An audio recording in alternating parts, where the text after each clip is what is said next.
El siguiente programa es una historia de ficción inspirada en descubrimientos científicos y en la leyenda del Lebu Gogo.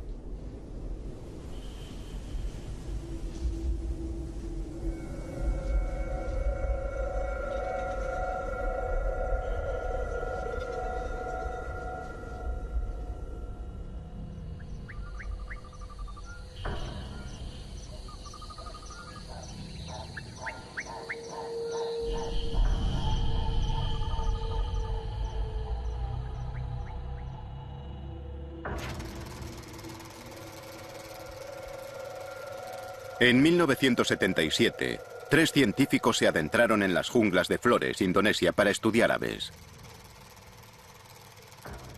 Solo uno de ellos regresó. El doctor Timothy Darrow.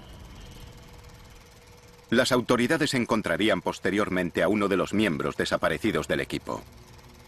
Su cadáver estaba descuartizado y prácticamente irreconocible.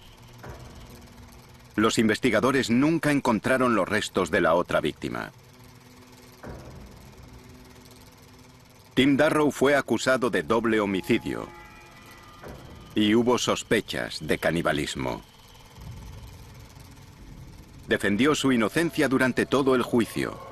Afirmó que el culpable era otra cosa.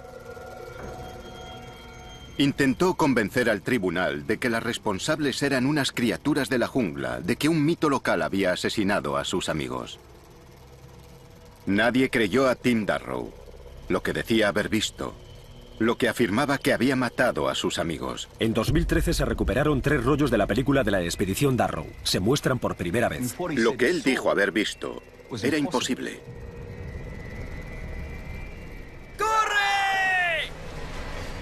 Pero yo creo que Tim Darrow decía la verdad.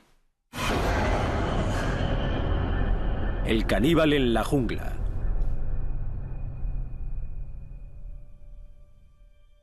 Tim fue el primero de la familia que estudió en la universidad y obtuvo el título, era científico.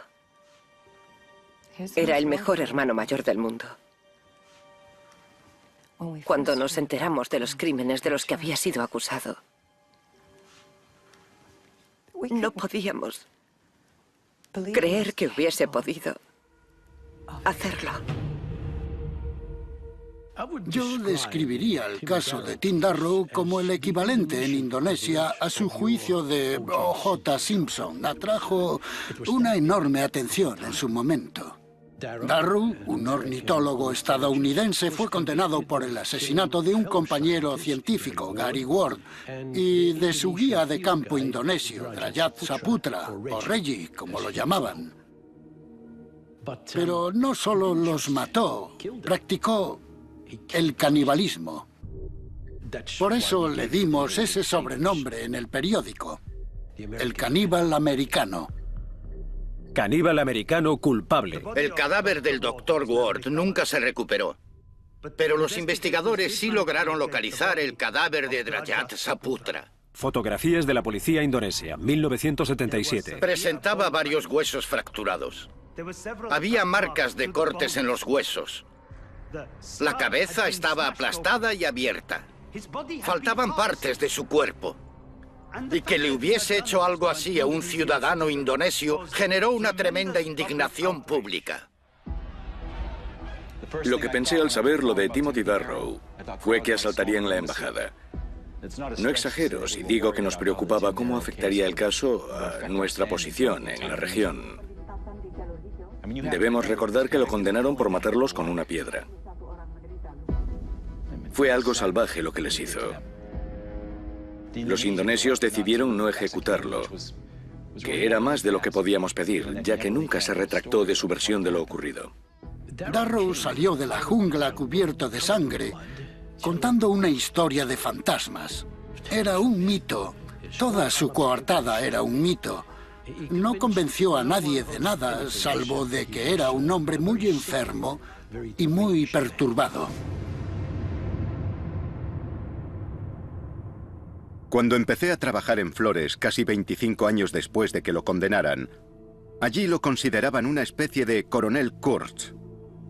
Tim Darrow el ornitólogo americano loco que entró en la jungla y mató a sus amigos y después había culpado a los hombrecillos verdes de los árboles. Yo estaba en Flores como miembro de un equipo de investigación de Wolong. Buscábamos pruebas de las primitivas rutas migratorias de los humanos hacia Australia cuando desenterramos algo completamente inesperado. Encontramos una especie de humanos desconocida, una especie de hombrecillos.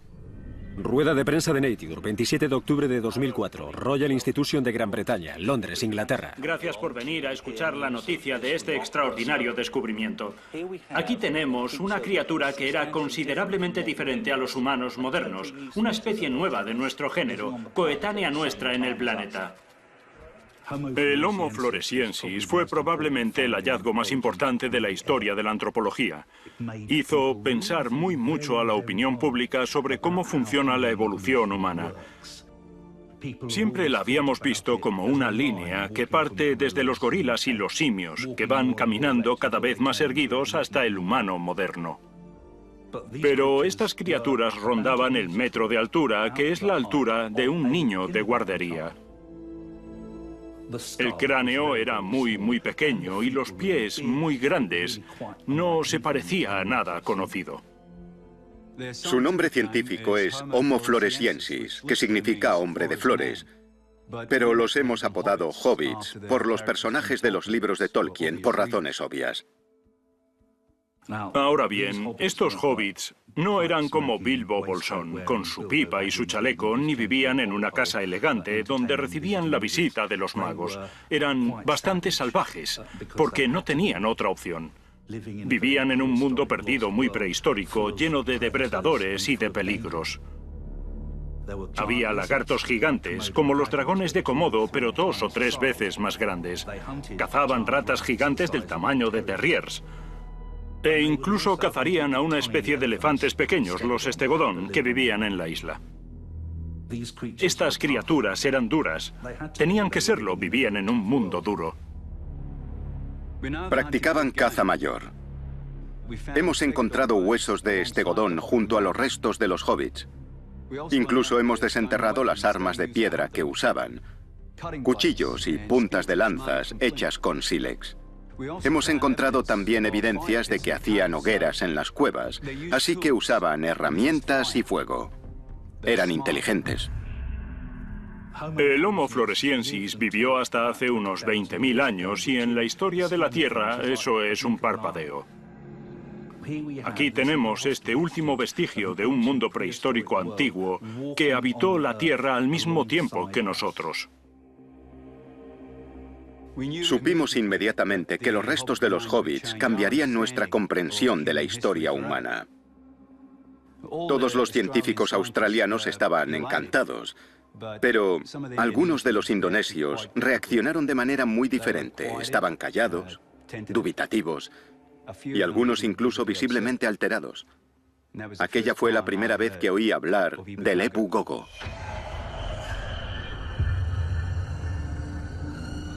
El mito o leyenda del Ebu Gogo es una variación del hombre del saco que cuenta el pueblo Nage de Flores Central. Lo describen como una criatura aterradora, fea, peluda, muy fuerte, pero pequeña, físicamente pequeña. Esta historia del Ebu Gogo parecía pertenecer al mundo del folclore, hasta el descubrimiento del Homo floresiensis en octubre de 2004.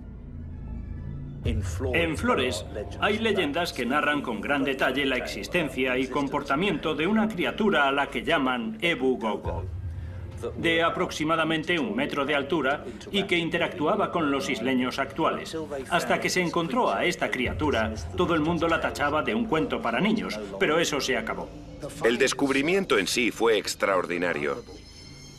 Físicamente parece que hay concordancia entre el Homo floresiensis y el Ebu Gogo. Ambos son bajos, caminan erguidos, son bípedos y propios de la isla de Flores. Así que tenemos una posible coincidencia. ¿Era posible que el mito fuese real? ¿Que el Ebu Gogo fuesen los hobbits que encontramos? Isla de Flores, Indonesia, 2005. Eso fue lo que empecé a investigar.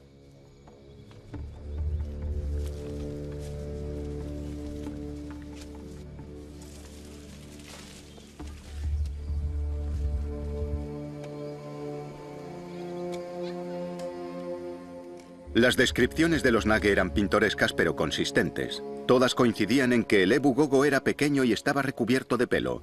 Decían que los habían visto en los árboles, pero también en el suelo, caminando sobre dos patas que eran bípedos. Y los temían. Ecos. Imitaban los sonidos con unas voces muy extrañas, arriba, en los árboles. Como un eco, un eco.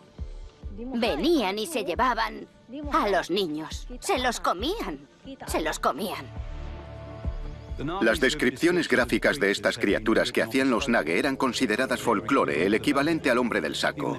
Incluso pese a que los Nage decían que no los habían visto en más de 100 años. Pero otros decían haber visto al Ebu Gogo más recientemente. Un científico estadounidense que había encontrado su aldea en 1977. Usted estaba presente el día que Tim Darrow salió de la jungla y llegó a su pueblo. ¿Cómo se encontraba? ¿Puede contarnos cómo estaba él? Estaba cubierto de cortes, tenía la ropa destrozada y estaba cubierta de sangre. Se desplomó poco después. ¿Y les contó qué le había ocurrido en la jungla? ¿Contó algo? Ebu Gogo. Fotografías del escenario del crimen de la policía indonesia. Ebu Gogo. 1977. Esta es la piedra afilada que se encontró en el cadáver del señor Saputra. Las autoridades relacionaron a Tim con el crimen al encontrar esto en su mochila. Estas dos piedras fueron las pruebas clave que utilizaron para acusar a Tim, aunque en realidad no sabemos qué le ocurrió a Gary Ward, puesto que su cadáver nunca apareció. Pero aquí es donde la cosa se pone interesante. Esta es una fotografía de unas piedras afiladas que encontramos entre los restos de los hobbits en 2003. Son las armas que los hobbits utilizaban para cazar. Las descubrimos más de 25 años después del juicio de Darrow. Y como ven, son idénticas a la presunta arma del crimen. Es imposible que Tim Darrow hubiese podido conocer su existencia. Nadie conocía estas piedras hasta que las encontramos. Ni siquiera en la leyenda Nage de su Ebu Gogo se describían sus armas ni herramientas, nada. Así que, o era un psicópata clarividente cuando preparó su coartada en 1977, o detrás de esta historia había algo más. Entonces supe que tenía que hablar con Timothy Darrow. Quería averiguar cómo había conseguido aquella piedra. Era una petición rara. Un científico australiano quería ir a la prisión de Kerobokan para ver a un ciudadano estadounidense condenado por un doble homicidio. El gobierno indonesio tenía que estudiar todo el papeleo y aprobarlo, algo que finalmente hicieron en 2006. No creo que se diesen mucha prisa. A ver, Timothy Darrow cumplía 2 cadenas perpetuas. No iría a ninguna parte.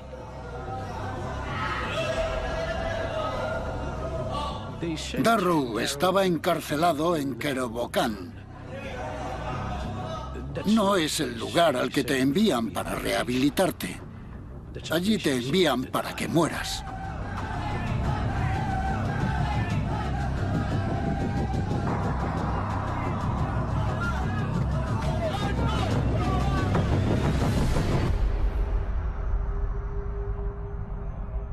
Pedí permiso para grabar aquella reunión y me lo concedieron. Pero jamás me permitieron volver a filmar a Tim. Él me contó lo que vio. Esta es la única entrevista grabada con Timothy Darrow autorizada por las autoridades indonesias. Por favor, permíteme un momento. No pasa nada. Vale. Bien, ¿qué crees que eran? Pensamos que era algún tipo de simio. Había orangutanes en Indonesia, pero no en flores, y no era eso. Era más pequeño, oscuro, cubierto de pelo oscuro, excepto en la cara y los ojos. Y cuando lo mirabas de cerca, veías que era inteligente, lo notabas. Y no tenía miedo. Venía por nosotros. Yo sabía lo que decían de él, que era un psicópata, que tenía alucinaciones y que era esquizofrénico. Pero reconozco que no esperaba encontrarme a alguien tan convincente. Y fue en aquel primer encuentro cuando Tim me dijo que llevaba una cámara para su expedición. Me dijo que los había filmado.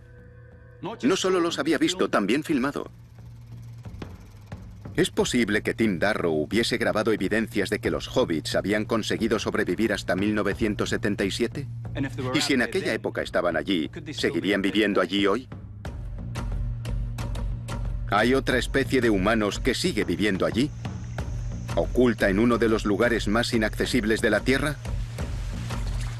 Tenía que averiguarlo. ¡Aquí! ¡Espera!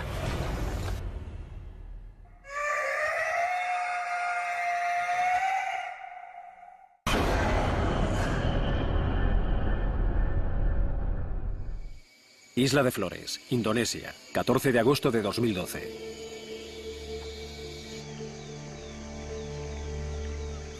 Tras entrevistar a Tim Darrow, me convencí de que había elementos verídicos en su historia. Así que en 2012, con financiación para un documental, lideré una expedición de 7 hombres al interior de Flores. Nos acercamos al perímetro exterior de la zona en la que Tim Darrow y sus compañeros realizaban su estudio en 1977. La zona en la que Tim dice que se encontró con ellos, donde vio a las criaturas.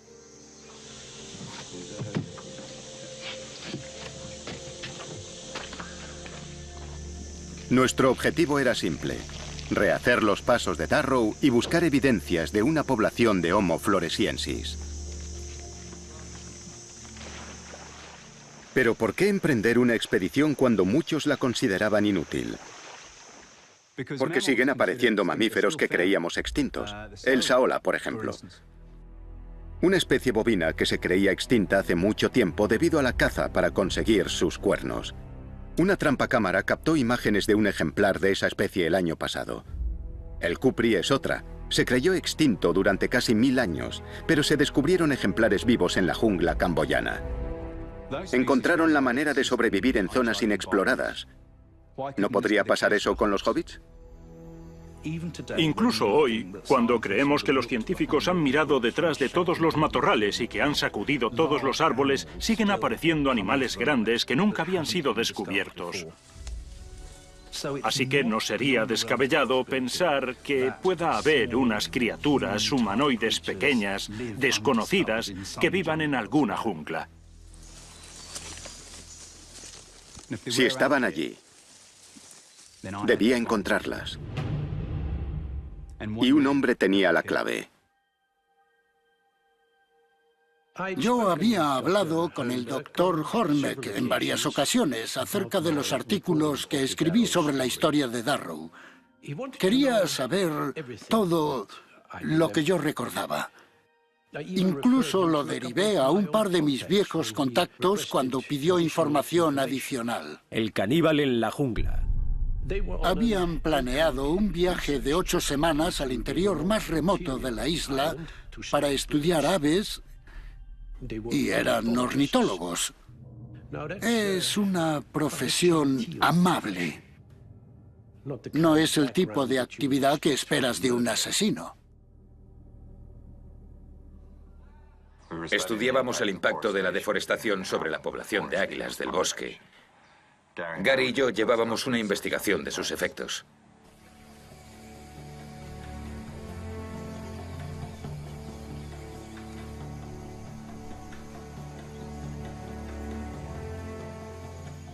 Era complicado llegar hasta la zona de estudio. Estaba allí, pero, amigo, era preciosa. Reggie era nuestro ayudante, pero se había convertido en un compañero y amigo.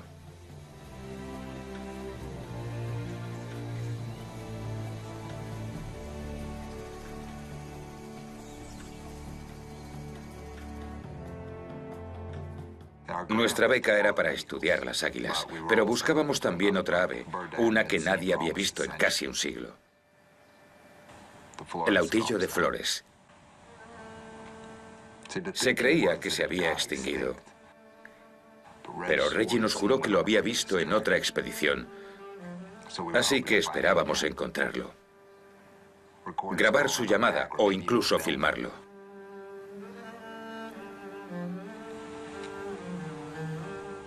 Así que salimos a buscar a una especie perdida.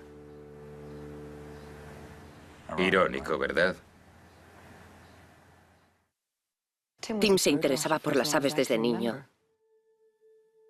Supongo que es un hobby inusual para un niño que crece en Bloomington, pero le encantaba. Siempre tenía pájaros en casa. Eran sus mascotas. Les construía casetas y cuidaba de los polluelos que se caían de los árboles, esas cosas. Incluso cuidó de un halcón que encontró en el campo. Tenía perdigones en un ala, pero consiguió que volviese a volar. Archivo de la familia Darrow. Cuando nos enteramos de los crímenes de los que lo acusaban, por supuesto, no lo creímos. Pero cuando los hechos demostraron que Tim había hecho aquellas cosas tan horribles, fue duro. Cuando nos mudamos, mi padre dijo que no volveríamos a hablar nunca de él. Pero yo sabía que había algo más. Que había pasado algo.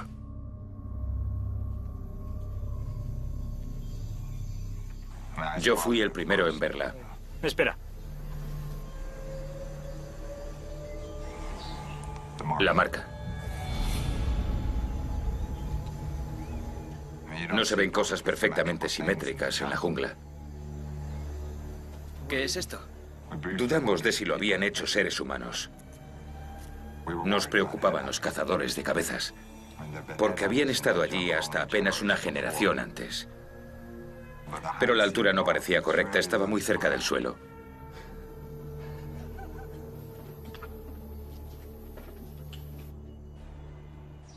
¿Puedes hacernos un dibujo de cómo era la marca?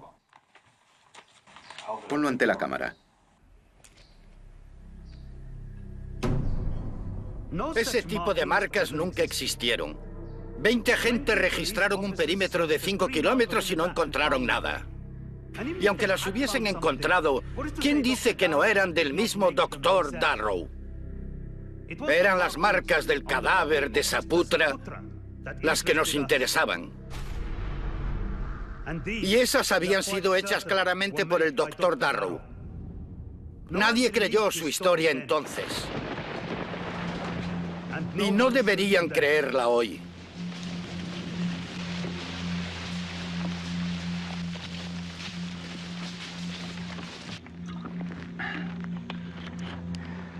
Seguir el mapa que Tim nos ha dado está resultando ser más difícil de lo que imaginaba. Tenemos que caminar 30 kilómetros hacia el interior y el paisaje ha cambiado mucho con respecto a 1977. Muchas de las marcas del terreno que Tim nos indicó ya no están. Pero seguiremos intentando localizar los lugares en los que Tim afirma que encontraron a las criaturas. Es lo que debemos encontrar. Estábamos estudiando la salud del águila de vientre rojo y del águila azor de flores. Ambas eran inusuales porque otros pájaros formaban parte importante de su dieta. Y eso fue lo que encontramos en nuestras redes, las aves que esas águilas cazaban. Las redes son básicamente de nylon, que se cuelgan entre árboles. Es una forma no letal de cazar. Pones llamadas como señuelo y con eso atraes a otras aves. Entonces no le dimos mucha importancia, pero encontramos algunas redes en el suelo.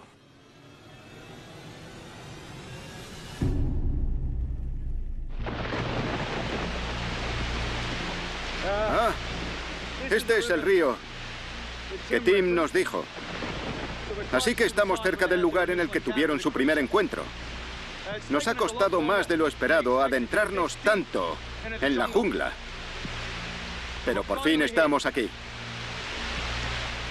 Muy bien, chicos, seguimos. Ibas a contarme cómo fue la primera vez que lo viste. Nos levantamos siguiendo nuestra rutina habitual. Y estábamos haciendo la ronda del final de la jornada para ver las redes cuando lo oímos.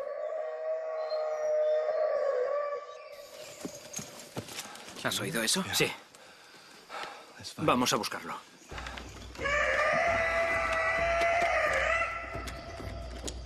Lo primero que hice fue sacar la cámara del estuche. Y después corrí hacia el sonido.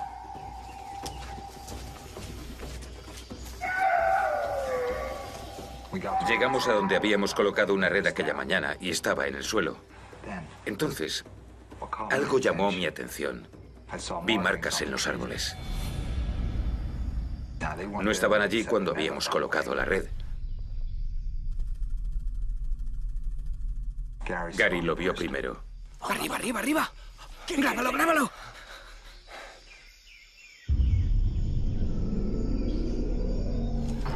¿Qué es? ¿Qué? ¿No lo has visto? Dime que lo has grabado. Creo que sí. Estaba muy lejos, pero creo que sí. Dios, Reg, ¿cómo es que no lo has visto? Era un simio. Era un puñetero simio. Recuerdo que pensé que era demasiado bueno para ser verdad. Por supuesto, la cámara se había perdido. Me dijo que la había perdido en la jungla antes de salir, y confieso que en aquel momento pensé que, si tenía alucinaciones, aquello era muy convincente. Él podría mantener que allí había algo que demostraría que decía la verdad porque nunca se encontraría. Tim estaba convencido de que su cámara había desaparecido, pero las grabaciones de audio, las que decía que tenían de la llamada de la criatura, tenían que haber sobrevivido. Me dijo que su grabadora debió de pasar por las manos de las autoridades en algún momento. Estaba en la misma mochila que el sílex que presentaron en el juicio, así que me puse a investigar. El doctor Hornbeck me dijo lo que buscaba y yo le respondí que no recordaba los objetos que se recuperaron en su momento. Todos los objetos que recuperaron en la jungla y que no fueron pruebas en el caso, nos los devolvieron después del juicio. Llevamos a cabo una inspección superficial, los embalamos y los devolvimos a su Universidad de Illinois. ¡Aquí! ¡Vamos, venid aquí! ¡No te pares! ¡Cuidado! ¡Espera! Más marcas. Son las marcas de Darrow. Vale, pondremos una trampa. Si vuelven a esta zona puede que capturemos algo. ¡Rápido!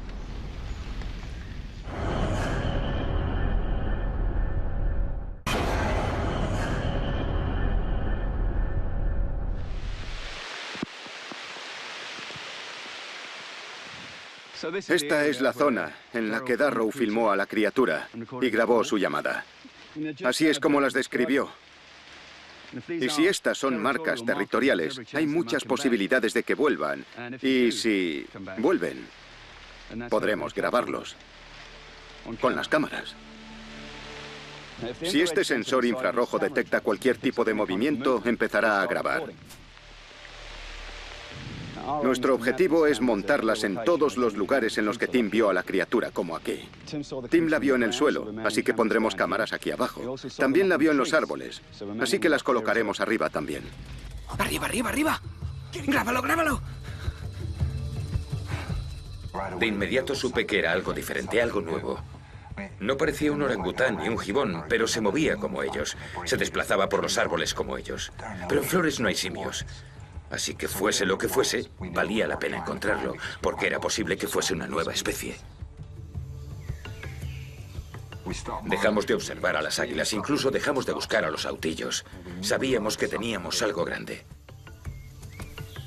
Sabíamos que lo atraían las redes para aves. Y pusimos la grabación de las llamadas de varias especies de aves en bucle.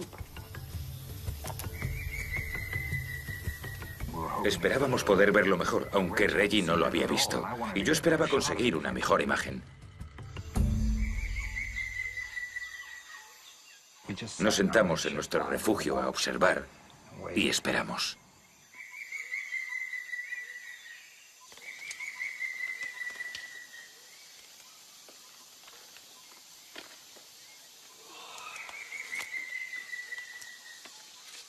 Esperaríamos cuanto hiciese falta.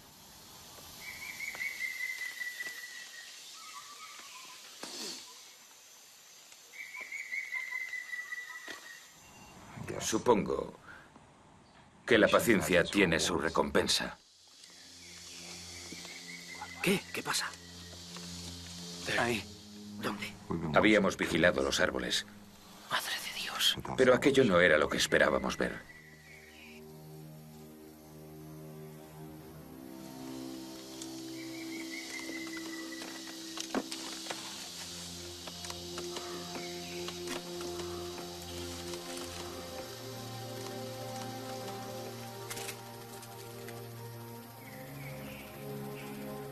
Lo vimos, y él nos vio a nosotros, nos miraba a los ojos. Y recuerdo que se volvió justo antes de desaparecer. Se volvió y nos miró una vez más. Y desapareció de nuevo en el bosque.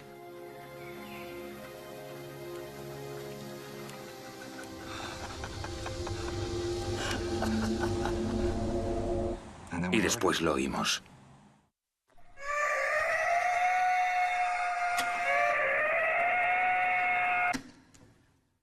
Encontramos la grabadora Nagra. Estaba guardada en una sala de la universidad, acumulando polvo. La grabación no había sido catalogada porque los que la habían hecho no regresaron para documentar sus hallazgos. Así que, casi 35 años después de los hechos, este era un nuevo descubrimiento. Ahora, escuchen esto. ¡Arriba, arriba, arriba! ¡Grábalo, grábalo! ¿Dónde está? ¿Dónde está? Reg, ¿no lo has visto? Tim, dime que lo has grabado. Creo que sí. Estaba lejos, pero creo que sí. Reg, ¿cómo es que no lo has visto? Era un simio. Era un puñetero simio. Las llamadas grabadas se compartieron con media docena de los primatólogos más importantes del mundo. Y todos coincidieron en que era un primate. Pero ninguno sabía cuál. Así que allí había algo desconocido, al menos en 1977.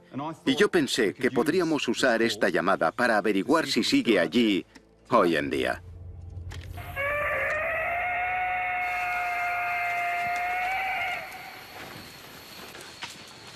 Creo que es aquí. Tras encontrar la Nagra, empecé a planificar la expedición para buscar a la criatura de Tim. Y pensé que podríamos aprovechar esas llamadas.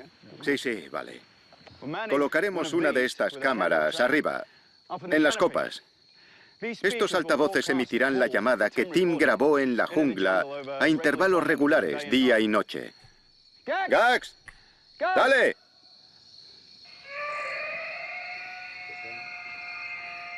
Este es el cebo. Confiamos en que atraiga a alguno. ¡Gax! ¡Otra vez!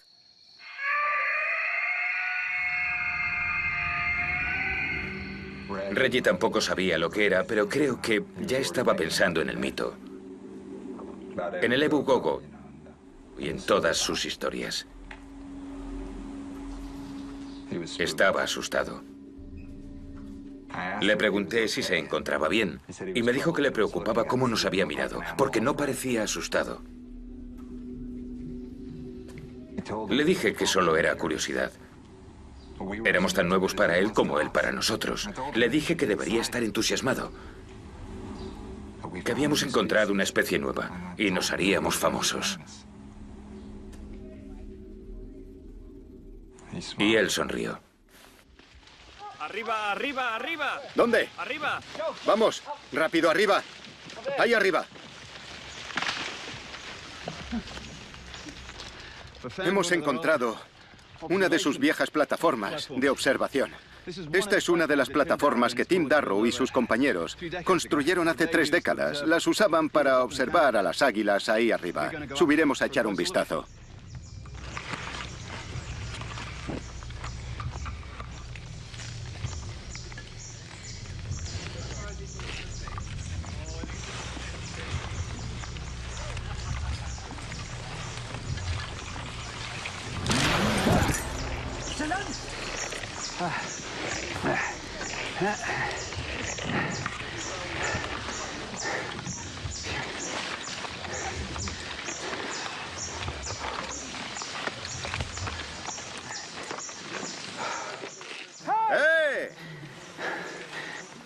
¡Aquí ha estado alguien!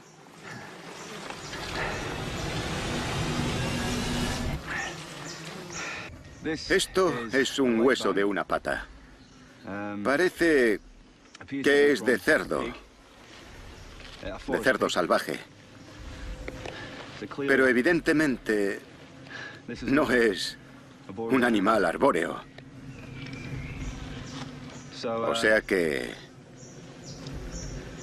podría ser la presa de un águila. O que alguien lo haya subido allí arriba. ¿Y cuándo fue la siguiente vez que lo visteis? No lo vimos. Lo oímos. Las llamadas comenzaron un par de horas tras quedarnos dormidos. Mi linterna, ahí mi linterna. Caminamos en la dirección de las llamadas. Había luna, aunque no luz suficiente para la cámara, pero llevamos la grabadora. Sonido grabado en julio de 1977.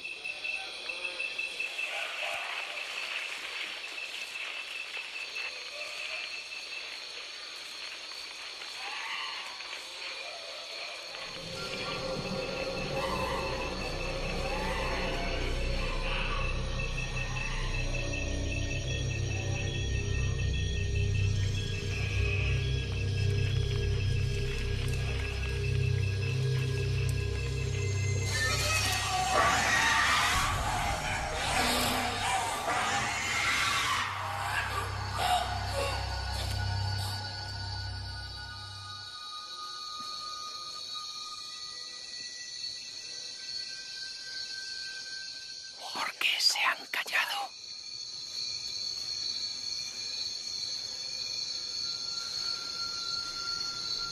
¿Encendemos las linternas? Sí.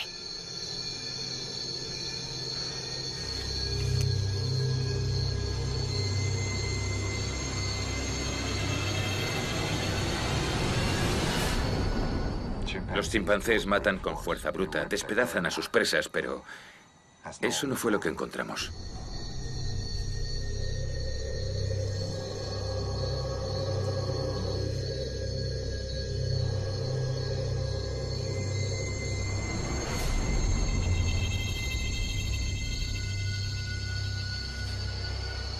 Oh, Dios.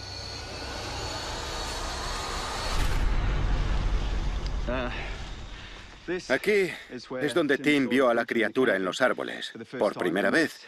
Y aquí es donde acabamos de estar, donde Tim lo filmó en su refugio. Y este es el Ebu Lobo, el volcán. La leyenda de los Nage cuenta que estas criaturas vivían en las cuevas, en la ladera norte. Ahora nos dirigimos hacia una aldea llamada Ua, que se encuentra a la sombra del Ebu Lobo.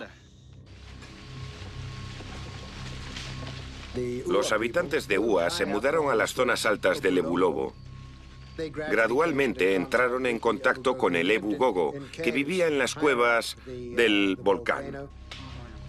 Pronto descubrieron que el Ebu Gogo les robaba las cosechas, arrasaba sus campos, y los problemas, al parecer, empeoraron.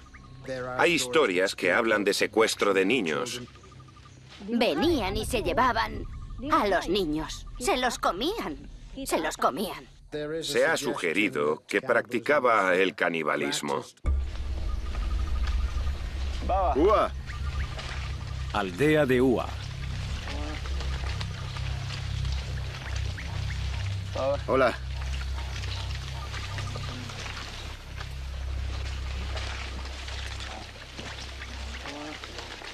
Joel, hazle una foto a esto.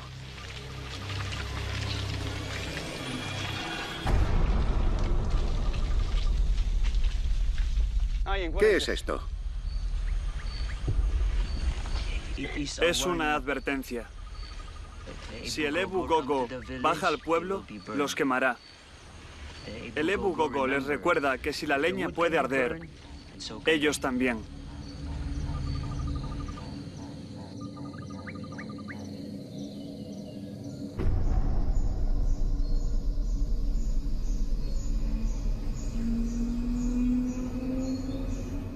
Con el alba, cuando íbamos a recogerlo todo, Reggie las vio.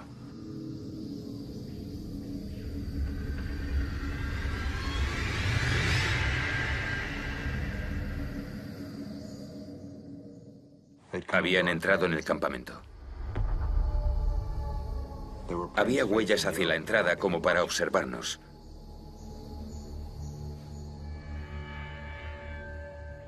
Nos habían observado todo el tiempo. Entonces Reggie dijo: Ebu Gogo. Nos están siguiendo.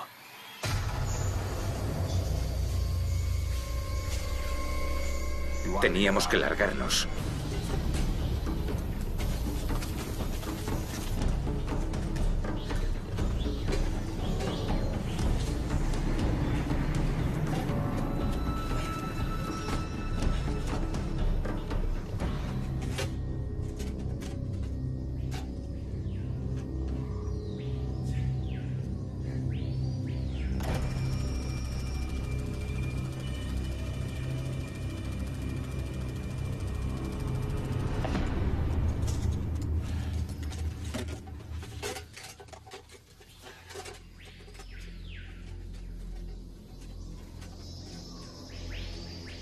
Como ya he comentado, existe la idea de que el Ebu Gogo es una amenaza para los niños.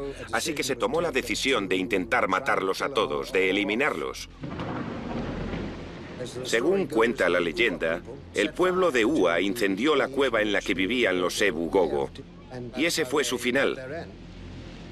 Salvo que según alguna variante de la historia, hubo una pareja de Ebu Gogo, un macho y una hembra, que escaparon del incendio.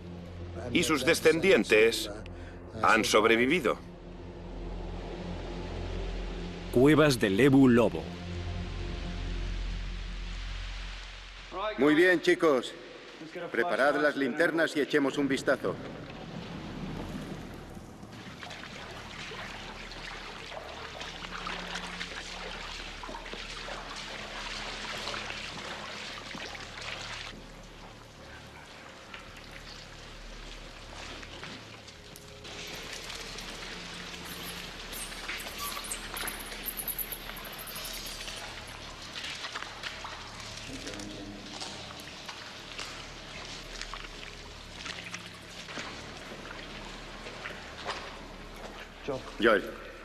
Joel, ven aquí, mira esto.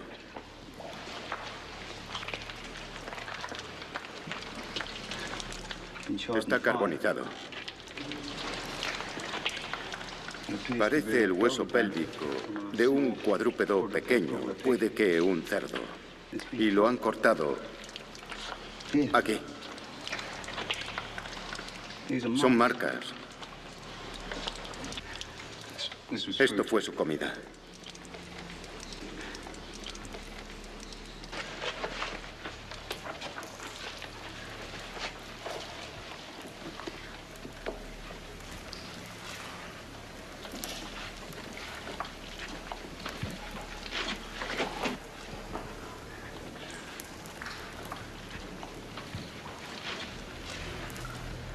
Esto está quemado.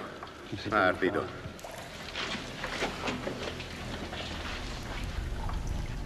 Más huesos. Joel. Joel.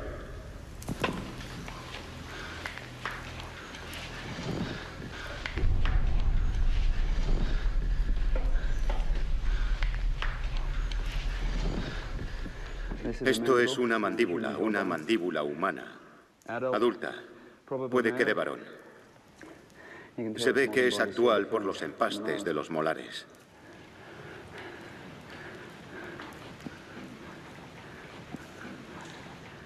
Odio especular, pero puede que hayamos encontrado los restos de Gary Ward.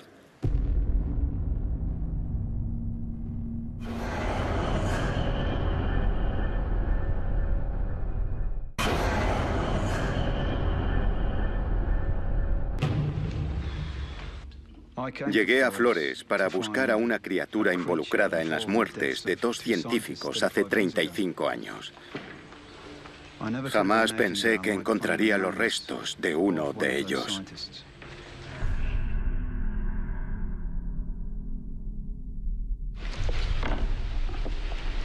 Hemos improvisado un embalaje con la caja de la pistola y con otras cosas. Y nos llevaremos los huesos a Yakarta para su análisis. Hemos encontrado más restos de animales, pero no más huesos humanos. Creo que ya hemos encontrado el hueso más importante de esta cueva.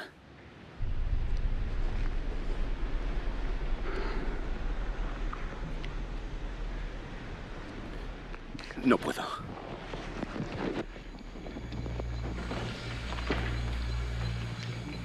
He decidido abandonar Flores lo antes posible. Pero antes de hacerlo, hay un último lugar en el que queremos poner cámaras. El montón de piedras, el lugar en el que se encontró el cuerpo mutilado de Reggie Saputra. Caminábamos tan rápido como podíamos. Reggie estaba seguro de que nos seguían. ¡Ah, maldita sea! Espera un segundo. Nunca lo había visto tan preocupado.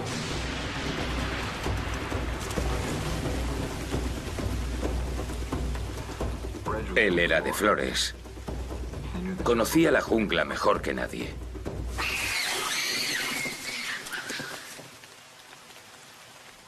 Y verlo asustado me asustó a mí.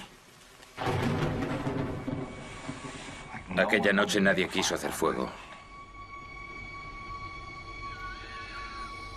No usamos el hornillo de camping.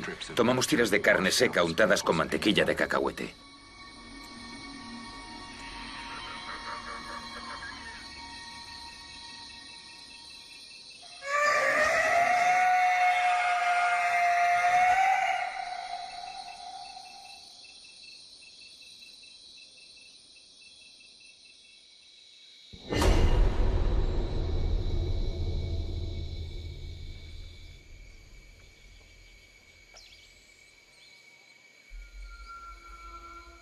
Aquí es donde apareció el cadáver de Reggie Saputra y, al estar aquí, siento que esto ya no es un punto más en el mapa. Especialmente ahora que llevamos los presuntos restos de Gary Ward encima. Mis guías me han dicho que para los Nage este lugar está manchado de sangre. Colocaron aquí estas calaveras para ahuyentar al mal. Sobre este lugar se cierne un aura muy evidente. La notas. Sientes que aquí se ha cometido una atrocidad.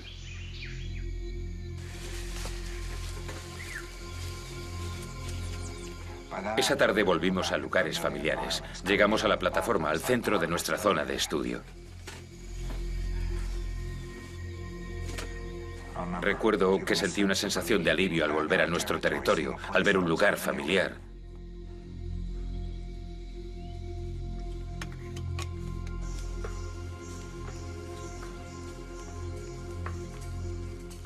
Yo caminaba detrás de Reggie. Y de repente vi cómo se paraba. Paralizado. ¿Qué pasa?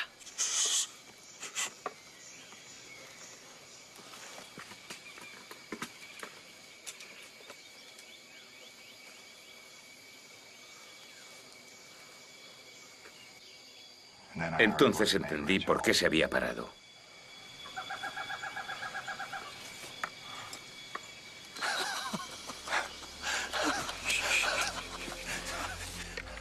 No se había extinguido. Lo habíamos encontrado. Éramos las primeras personas en casi 100 años que veían el autillo de Flores. Teníamos que grabarlo. Justo frente a la plataforma. Ya lo veo. Y yo quería ser el primero en filmarlo.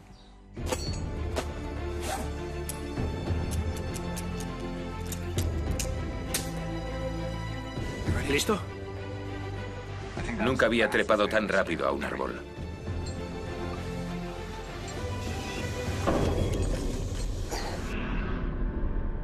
Entonces lo vi. Acababan de estar allí arriba. Todavía manaba savia de las muescas. Y antes de que pudiese hacerle una señal a Reggie, oí el zumbido. ¡Reggie! ¡Reggie! Bajé tan rápido que olvidé ponerme los guantes.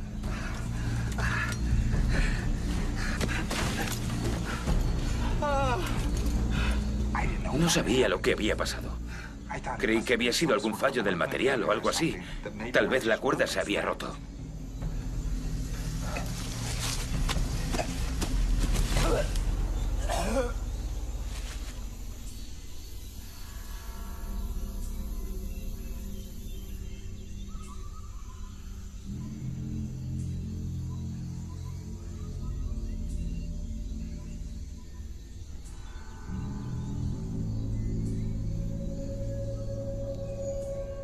Gary estaba destrozado. Se culpaba, se sentía responsable. Él había preparado las cuerdas, creía que era culpa suya. Le dije que no era culpa suya. Fue la cuerda. Que seguramente la cuerda tenía algún punto débil. Que no había sido él. No había sido él.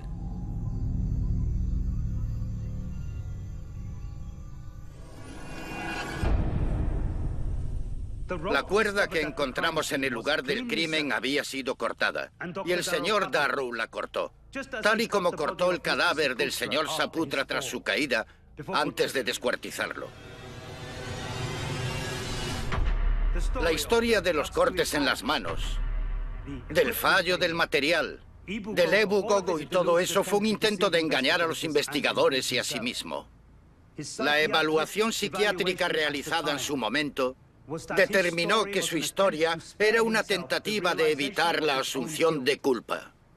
Pero, ¿cómo podía haber cortado la cuerda si Gary Ward lo estaba observando? Los investigadores creen que el Dr. Darrow mató primero al Dr. Ward antes de cortar la cuerda del señor Saputra.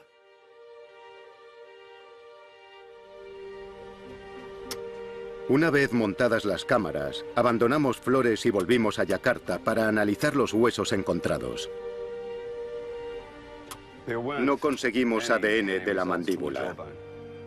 Estaba demasiado calcinada por el fuego para poder extraer ADN, pero las autoridades lograron identificar a quién pertenecía con una investigación policial más clásica: el historial dental.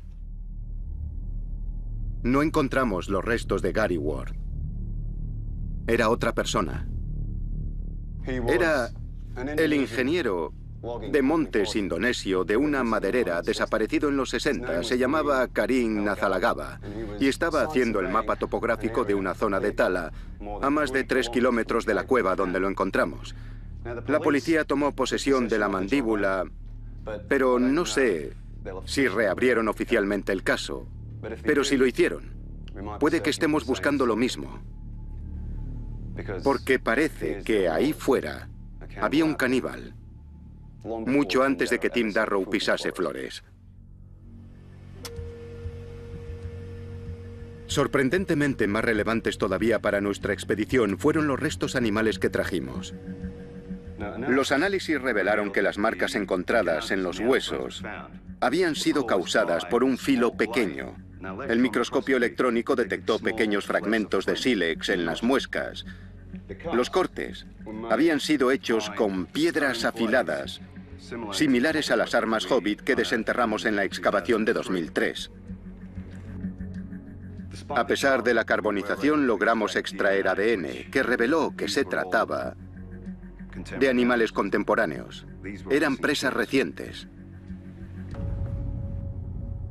Sigue habiendo algo en Flores que caza con un arma similar a las utilizadas para condenar a Tim Darrow en 1977. Incluso tras presentar las pruebas en su juicio, como las piedras afiladas o la cuerda cortada, él mantuvo su historia. Y esa historia era tan fantástica que las pruebas daban igual. Era ciudadano de los Estados Unidos, así que me enviaron para asesorarle durante el proceso. El psiquiatra del tribunal descubrió que tenía tendencias esquizofrénicas y que creía su propia historia. Yo estaba de acuerdo con el tribunal e ignoré por completo lo que él tenía que decir. No me di cuenta hasta mucho después de lo que realmente había pasado. Ahora sé que lo hicieron ellos.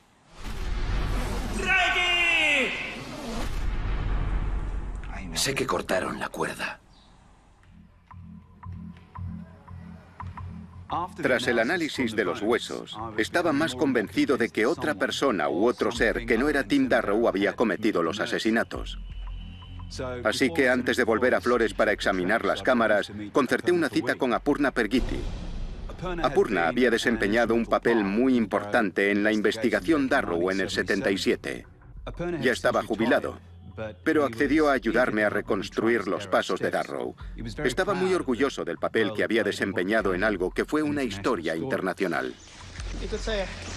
Incluso se convirtió en asesor de la expedición. Nos guió a la jungla un día para encontrar más pruebas para nuestra expedición. Dice que aquí es donde encontraron el cadáver de Reggie Saputra. Yo quería repasar los recuerdos de la investigación de Apurna una última vez, para ver si alguno de los detalles que recordaba podía ayudarme a preparar lo que se estaba convirtiendo en un alegato para exonerar a Tim Darrow.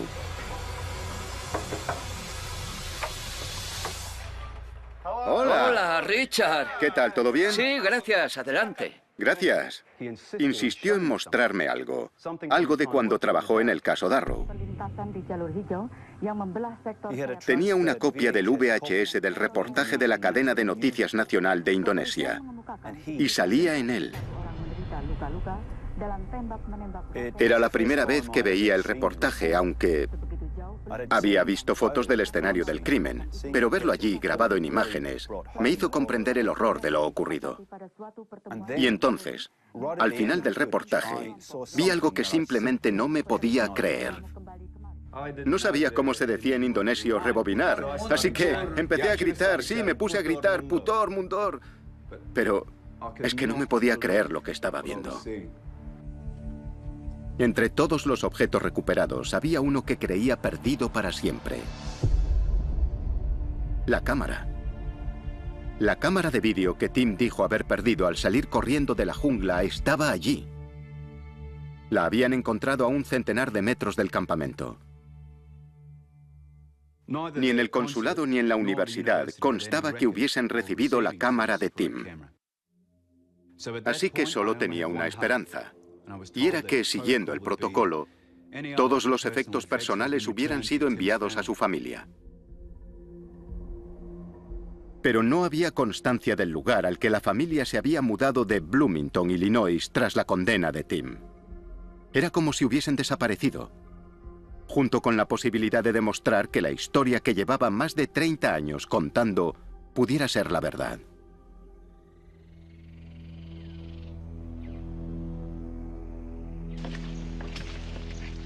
Chicos, regresamos por fin a Flores en septiembre de 2012 para ver qué habían grabado las cámaras. Si queríamos obtener pruebas definitivas de la existencia de esta criatura, era nuestra mejor posibilidad. Solo hemos vuelto unos cuantos para esta fase de la expedición para comprobar las cámaras. Esta no tenía nada, pero nos quedan muchas por comprobar, así que soy optimista. Bien, gracias. Varias cámaras se habían activado, pero no sabíamos por qué.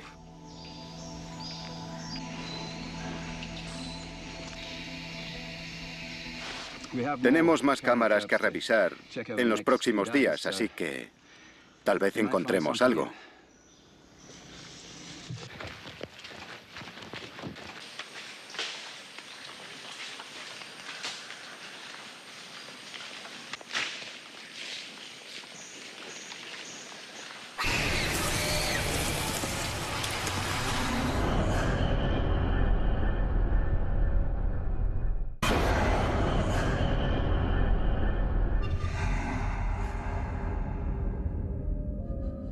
Ecos. Imitaban los sonidos con unas voces muy extrañas, arriba, en los árboles, como un eco. Un eco.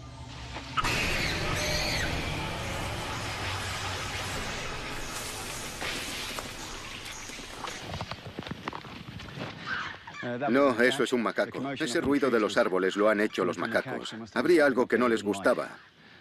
Una pitón, un águila, tal vez. Sí, probablemente solo ha sido una llamada de alarma. Vale, venga.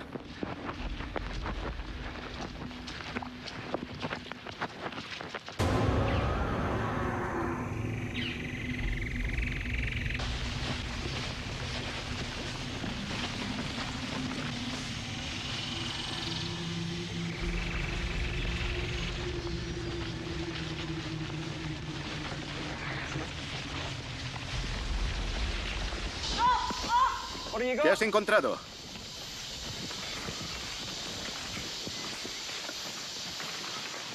¿Ahí? Tenemos que subir ahí arriba. Mirad. No hay cuerda.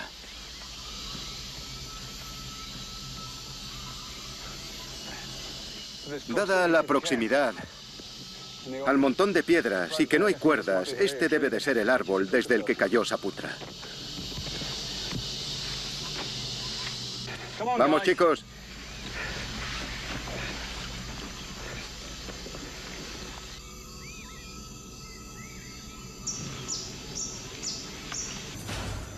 Tim Darrow no hizo esto. Estas son frescas. Vale, hemos encontrado marcas recientes en la plataforma. Y sean de quien sean, acaba de estar aquí. Lo sabemos. Por la savia. ¿Sabéis? Así que hemos colocado una cámara ahí arriba, con la esperanza de que vuelva. No perderemos de vista este lugar. Y volveremos tras revisar las otras cámaras. Encontrar estas marcas a mí me ha confirmado que las criaturas que estoy buscando siguen aquí. Las criaturas descritas por Darrow y están cerca. Así que estamos entusiasmados, pero también un tanto inquietos porque ahora sabemos de qué son capaces.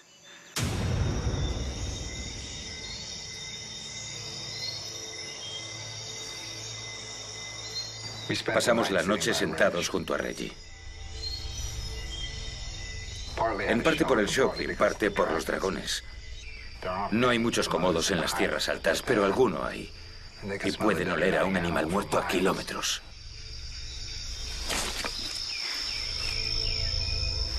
Así que pasamos la noche junto a él. Al día siguiente íbamos a enterrarlo.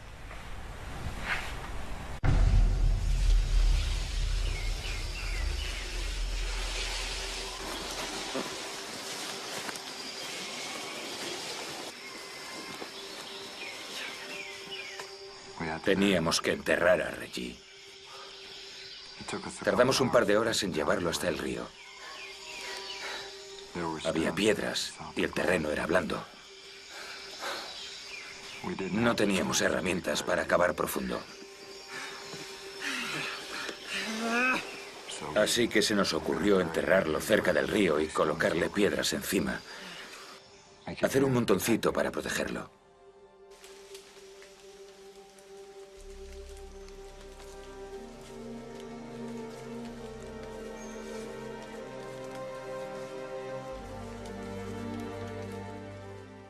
Ni Gary ni yo éramos especialmente religiosos, pero hicimos una cruz con ramas. Y dijimos unas palabras por Reggie. Dimos las gracias por ser un compañero tan valioso y por ser un amigo tan valioso.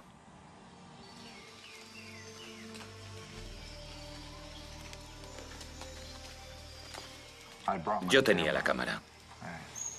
No sabía si eso ayudaría a localizar la tumba más adelante, ni si la familia querría recuperar su cadáver. Tal vez, si podía enseñarle algo a su madre, la consolaría de alguna manera.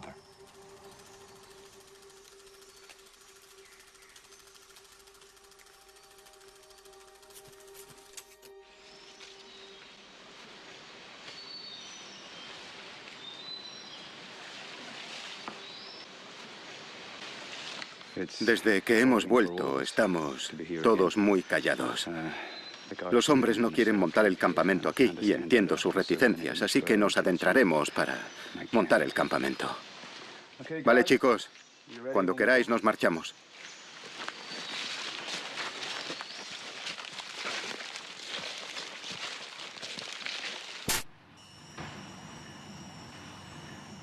Hemos acampado para pasar la noche. La gente se pone muy nerviosa cada vez que escucha un ruido, yo incluido. He notado una atmósfera diferente desde que encontramos las marcas. Estos hombres han crecido con esas historias y es demasiado para ellos. Obviamente estoy deseando ver el resto de las cámaras, pero creo que estos hombres solo quieren acabar y largarse.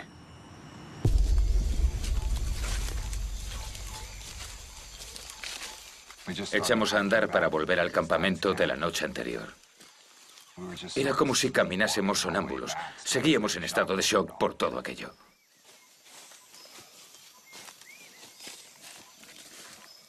Y fue aquella llamada la que nos despertó.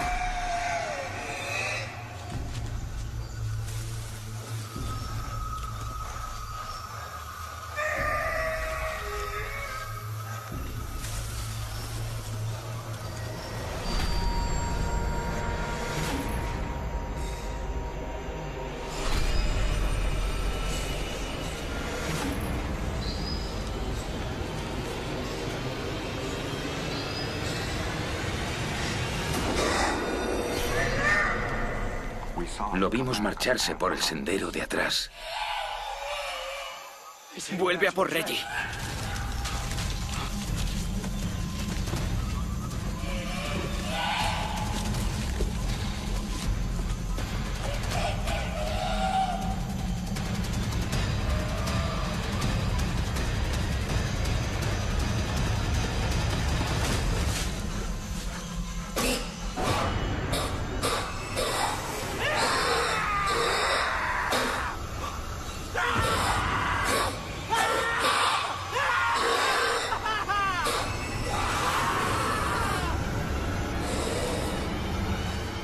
¡Gary!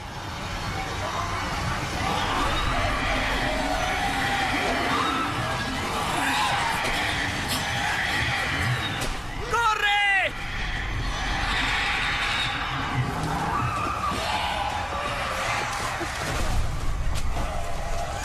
¡Maldita sea! ¡No encuentro la cámara! ¡Vamos!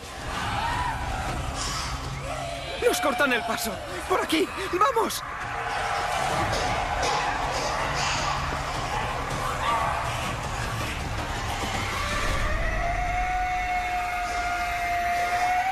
¡Corre!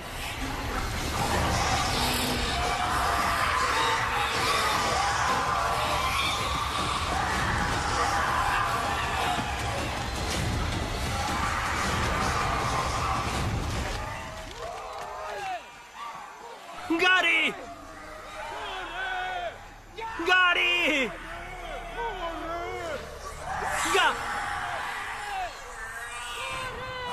Creí que era un eco. No era un eco. Eran ellos. ¡Rápido! ¡Deprisa!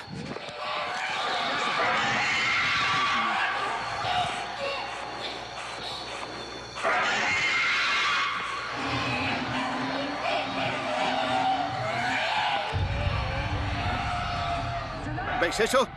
¿Veis eso? No, no, no, no os acerquéis a los árboles. ¡No!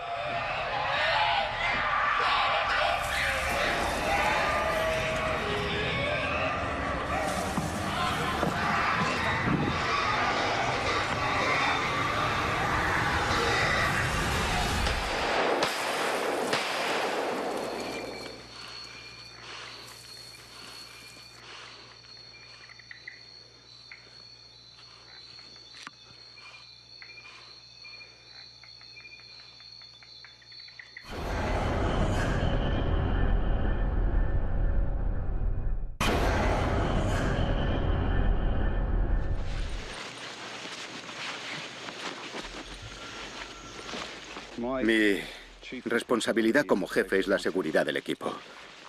Y para ser sinceros, yo tampoco tengo ganas de quedarme.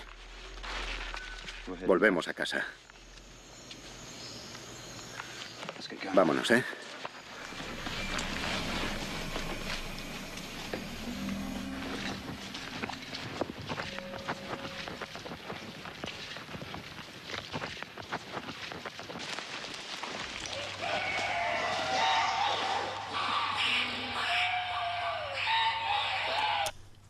Pedimos un análisis del audio de las imágenes y pudimos confirmarlo. Las llamadas que grabamos eran idénticas a las que Tim Darrow y su equipo habían grabado en esta Nagra en 1977. Eran de las mismas criaturas. Era increíblemente emocionante. Pero me di cuenta de que aquello tenía un interés más allá del científico. El asunto de las llamadas, las marcas, el hecho de que los restos animales fuesen recientes, todos esos hallazgos podrían ayudar al caso de Tim Darrow. Estábamos confirmando su historia.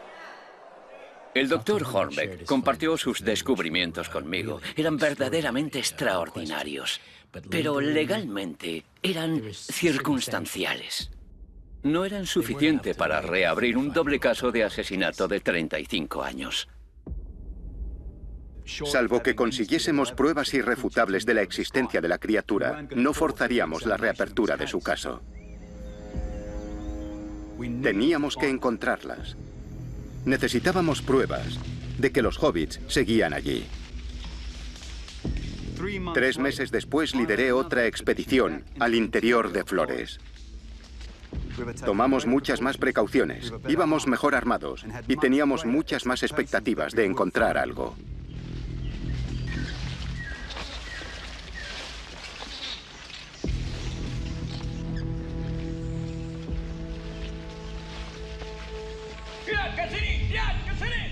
¿Qué? ¿Qué pasa?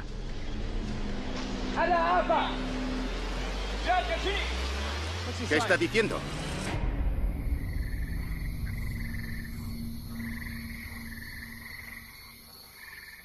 Recuerdo que estaba allí, agachado en medio de la jungla, en total oscuridad. Estaba en pleno debate interno sobre si encender la linterna o no. Me aterrorizaba atraerlos. Creo que fue el momento que más miedo pasé de todo el tiempo que estuve allí. Finalmente la encendí. La tapé con la mano para leer la brújula que llevaba en la mochila.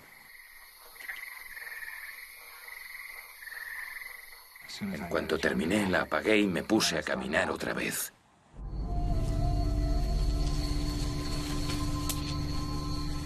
Y seguí caminando. Y caminando. Hasta que ya no pude caminar más.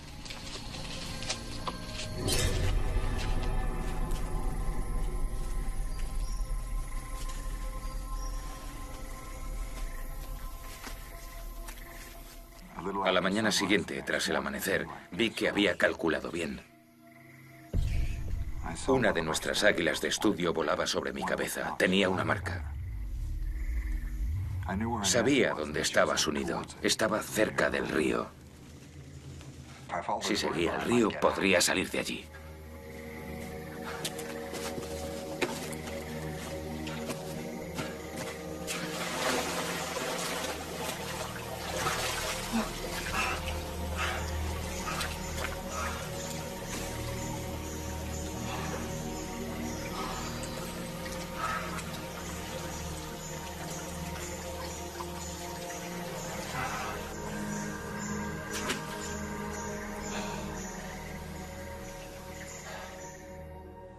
Seguí una especie de canal lejos de la orilla y de los árboles.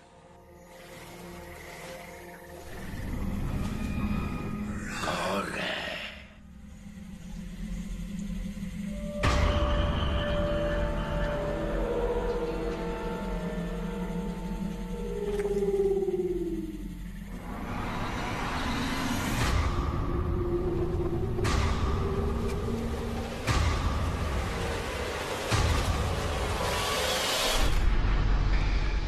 Ahí arriba hay algún problema.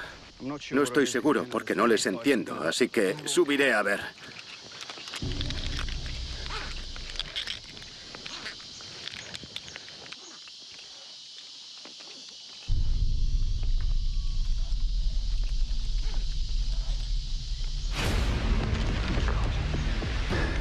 Han estado aquí arriba.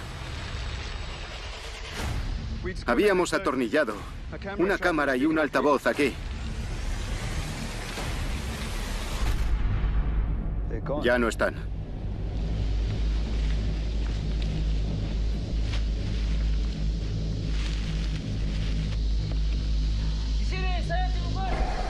¿La tienes?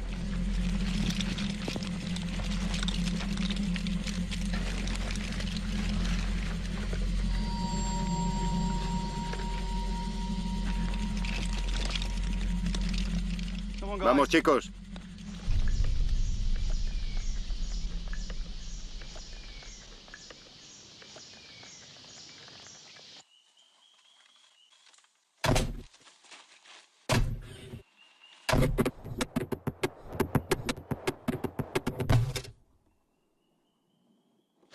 Algo ha sido capaz de arrancar esta trampa del árbol. La ha arrancado a casi 30 metros de altura.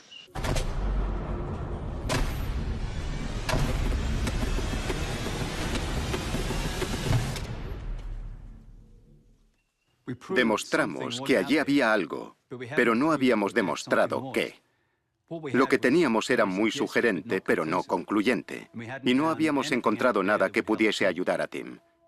No habíamos grabado nada, pero Tim Darrow sí. El doctor Hornbeck me comentó que estaba intentando encontrar a algún miembro vivo de la familia de Timothy Darrow. Los padres habían fallecido años antes, así que por medio del Departamento de Estado encontré a su hermana. Su nombre de casada era Susan Clemens y teníamos una dirección en Parsons, Kansas, y un número de teléfono. Tardé bastante en hablar con ella por teléfono. Y cuando lo hice, le expliqué que tenía razones para creer que Tim había dicho la verdad.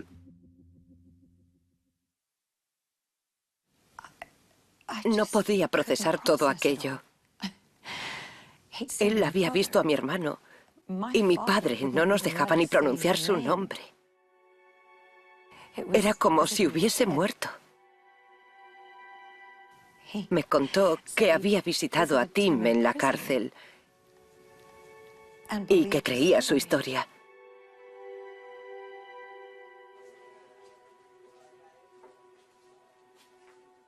Nosotros no podíamos ni pronunciar su nombre. Como era de esperar, se emocionó mucho. Pero en cuanto le expliqué lo que había descubierto, pude preguntarle lo que quería. Si le habían devuelto los objetos personales de Tim a ella o a la familia. Un par de años después del juicio llegó una caja grande. Mi padre no quiso abrirla. La sacó a la calle para que se la llevasen con la basura. Pero yo salí tras él y volví a meter la caja en casa. Porque era mi hermano. Y a pesar de todo, no podía permitir que lo último que nos quedaba de él acabase en la basura. Las posibilidades de que la cámara hubiese sido devuelta eran pocas. Las posibilidades de que la película no se hubiese degradado eran pocas. Y las posibilidades de que hubiese algo grabado eran pocas. Esas posibilidades se interponían ante la reivindicación de Tim Darrow. Pero ella tenía la cámara.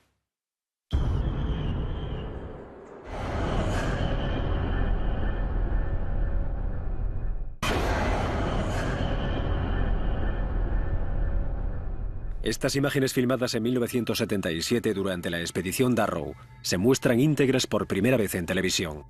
Pueden herir la sensibilidad del espectador.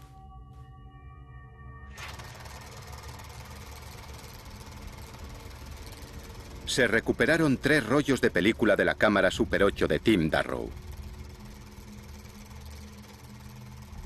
El primer rollo muestra claramente a una especie de simio saltando de rama en rama. Reg, ¿no lo has visto? Tim, dime que lo has grabado. Creo que sí. Estaba muy lejos, pero creo que sí. Reg, ¿cómo es que no lo has visto? Era un simio. Era un puñetero simio.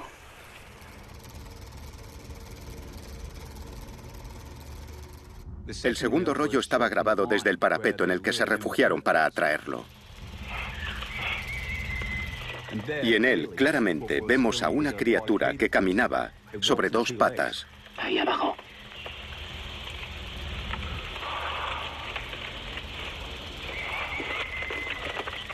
Lo más significativo de los dos primeros rollos es que demuestra que lo que Tim filmó fue a una criatura capaz de trepar y de caminar por el suelo. Algo que pueden hacer los hobbits analizando sus restos. Y tal y como se narra en las leyendas de los Nage.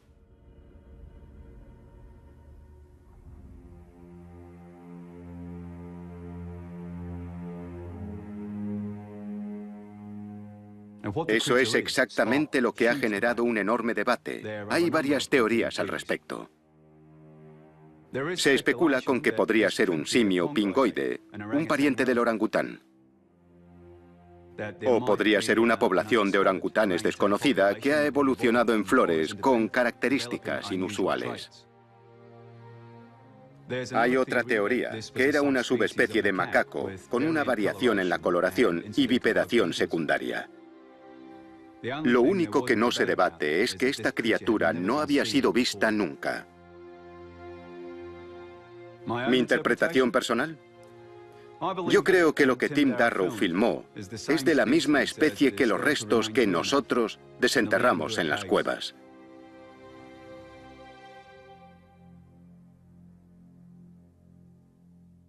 Lo que había en el tercer rollo también encajaba con lo que los Nage decían de ellos. Y era muy difícil de ver. Confirmaba el horror que Tim Darrow y sus amigos vivieron. Y tenía enormes ramificaciones para el caso de Tim.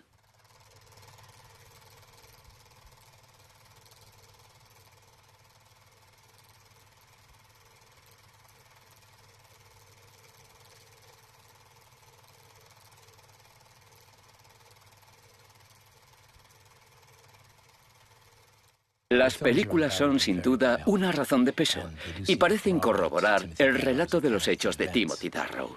Así que, basándonos en ellas, solicitamos su visionado ante un tribunal de los Estados Unidos y presentamos una solicitud formal ante el gobierno indonesio para extraditar a Timothy Darrow. Cuando conocí a Tim en el hospital, mi propósito era aconsejarlo. Y después de ver las imágenes, me arrepiento enormemente. Porque la verdad es que le habría aconsejado de otra forma si hubiese pensado que estaba diciendo la verdad. Pero como los demás, no le creí. Yo era la persona que debía escucharle e intentar ayudarle. Y no lo hice. No me imaginaba cosas. No oía cosas. Era uno de ellos.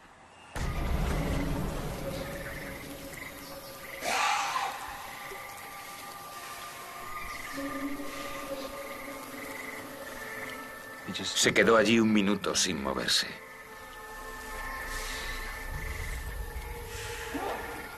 Vi cómo me observaba.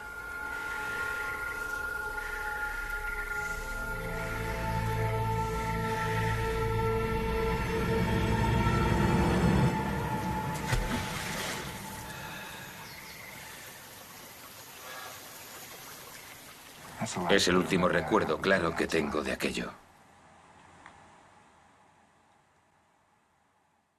En todas las ocasiones que hablé con Tim, ni una sola me preguntó si le creía.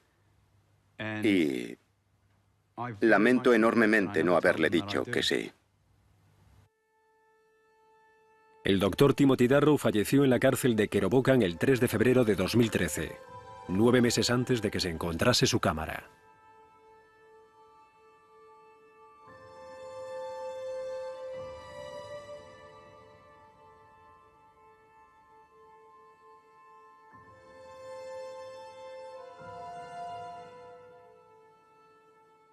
El doctor Hornbeck me devolvió a mi hermano. Y por eso le estoy muy agradecida. Ahora tengo una de sus casitas para pájaros y la veo desde la ventana. Y me encanta ver cómo anidan los pájaros. Creo que a Tim le haría muy feliz saber que se sigue usando.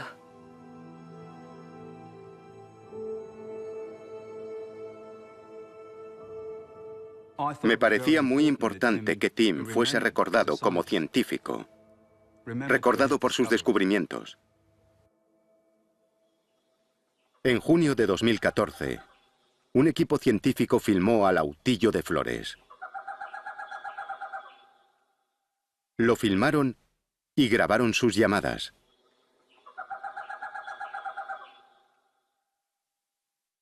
No se había extinguido. Lo encontraron.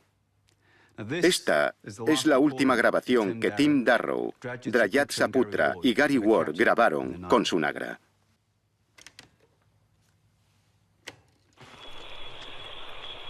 En enero de 2015, el Diario de Ornitología Internacional reconoció a Timothy Darrow, a Gary Ward y a Drayat Saputra por sus grabaciones del Autillo de Flores de 1977. El artículo publicado en reconocimiento de sus hallazgos fue presentado en su nombre por el doctor Richard Horbeck. En cuanto a ellos, ¿cuántos quedan allí fuera? Flores ha cambiado mucho, incluso durante el periodo de nuestra expedición. Y los bosques desaparecen. Así que, sea cual sea la criatura que filmó, Tim Darrow puede que fuese el último en verla. Pero no será el último que vaya a buscarla. Yo sigo buscando.